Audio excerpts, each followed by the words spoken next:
খবর 24 সাথে আপনাকে স্বাগত। নতুন নতুন খবর জানার জন্য আমাদের চ্যানেলে চোখ রাখুন।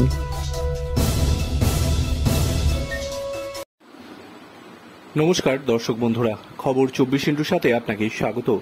তৃণমূল তথা মমতা বন্দ্যোপাধ্যায়ের সঙ্গে কুণাল ঘোষের সম্পর্ক দীর্ঘদিনের, মাঝে অনেক চড়াই উতরাই পেরিয়েও কুণাল ঘোষ তৃণমূলের সৈনিক হিসেবে কাজ করেছেন। সম্প্রতি দলের তরফে বিবৃতি দিয়ে কুণাল ঘোষকে দলের রাজ্য সাধারণ সম্পাদক পদ থেকে সরিয়ে দেওয়া হয়েছে। তারপরেও একের পর এক বিস্ফোরক মন্তব্য করেছেন তিনি। এরই মধ্যে পুরনো দিনের কথা মনে পড়ল তার, ছবি পোস্ট করে তেমনটাই লিখেছেন কুণাল ঘোষ।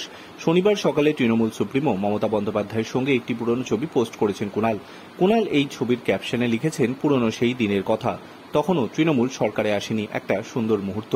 কত আগে থেকে তৃণমূলের সঙ্গে তার সম্পর্ক, সেটাই কার্যত প্রকাশ পেয়েছে এই ছবিতে। গত বুধবার গিয়েছে রাজ্যের সাধারণ সম্পাদকের পদ। বৃহস্পতিবার দলের তারকা প্রচারের তালিকা থেকে বাদ গিয়েছে কুণাল ঘোষের নাম। সম্প্রতি অনুগামীদের পাশে দাঁড়িয়ে চোখের জল ফেলতেও দেখা গিয়েছে কুণালকে। আবেগতাড়িত হয়ে পড়েছেন তিনি, বারবার বুঝিয়ে দিয়েছেন পদ না থাকলেও দলে থেকেই কাজ করবেন কুণাল বলেছেন, আজ না হয় কাল মমতাদি অভিষেক বুঝবেন, অনুধাবন করবে, এই আত্মবিশ্বাসটা নিয়ে আমি দলটাকে চালিয়ে যাব। ব্যুরো রিপোর্ট, খবর 24x7।